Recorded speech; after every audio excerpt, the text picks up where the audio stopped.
அந்த லவேதிகா சபை பாஸ்டர் உட்கார்ந்து இருக்கிறாரு இங்க, அந்த சபை மூப்பர்கள் உட்கார்ந்து இருக்கிறாங்க இங்க. ரெவல்யூஷன் ஓபன் ஆகுது, நான் ஓபன் பண்றேன். எல்லோரும் லவேதிகா சபை பாஸ்டர் என்ன பண்ணிருப்பாரு, எதை குறித்து இயேசு எழுதியிருக்கிறார்.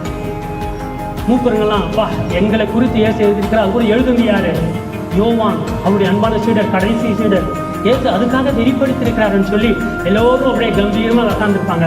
அப்பொழுது ஒரு விசுவாசியை கூப்பிட்டு அந்த வெளிப்படுத்தின விசேஷம் 2ஆம் அதிகாரத்தை வாசித்திருக்கோம். எப்படி அந்த பாஸ்டருக்கு எம்பராஸ்மெண்டா இருக்கும்னு பாருங்க. என்ன வசனம் அண்ணா, வெளிப்படுத்தின 3:14-15 நானே வாசிக்கிறேன்.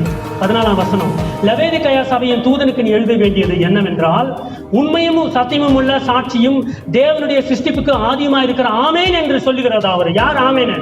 ஏசு கிறிஸ்து பேர் தான், இன்னொரு பேர் என்ன, ஆமேன் இல்லையா? சொல்லுகிறதாவது இவரு அப்பா ஏசு எனக்கு எவ்வளவு அப்படி அட்ரஸ் பண்றாரு பாருங்க. உன் கிரியைகளை அறிந்திருக்கிறேன், நீ குளிரும் அல்ல அனலும் இல்லைன்னு சொன்னா இங்க பேதி வந்துடும் உடனே.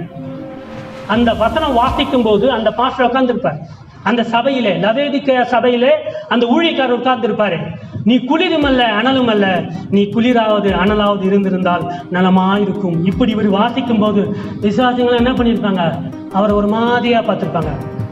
இயேசுவே சபையிலே படிக்க சொன்ன கடிதங்கள் லவேதிகையாக்கும் அந்த எல்லா சபைகளுக்கும்.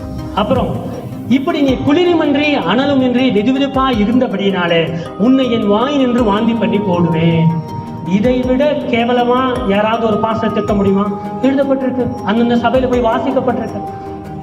ஸோ ஜட்ஜ்மெண்ட் பண்ணாதீங்க அப்படின்னு சொல்லி கேட்காதீங்க. இயேசுவே ஜட்ஜ்மெண்ட் பண்ண சொல்லியிருக்கிறாரு, வாந்தி பண்ணுவேன்.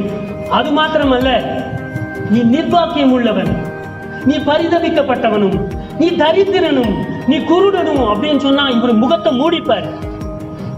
யாரு? நம்முடைய அந்த லவேதிகயா சபையுடைய தூதன், அந்த சபையுடைய பாஸ்டர். நிர்வாணியமா இருக்கிறதை அறியாமல் நான் ஐஸ்வர்யவான் என்றும் பணம் நிறைய ஐஸ்வர்யம் உள்ளவன் என்றும் எனக்கு ஒரு குறைவும் இல்லை என்று சொல்லுகிறோம். நான் அருமையா தெரிஞ்சுமே நம்ம என்ன சொல்லுகிறோம், புரியுதா உங்களுக்கு என்னவென்று சொல்லி. ஸோ ஆகையினாலே கர்த்தர் எல்லோருக்கும் கொடுக்குறாரு, ஆனால் ஊழியக்காரருக்கு நல்லா கொடுக்குறாரு. இப்போ நம்ம கேட்ட ஹூ இஸ் அ பாஸ்டர்?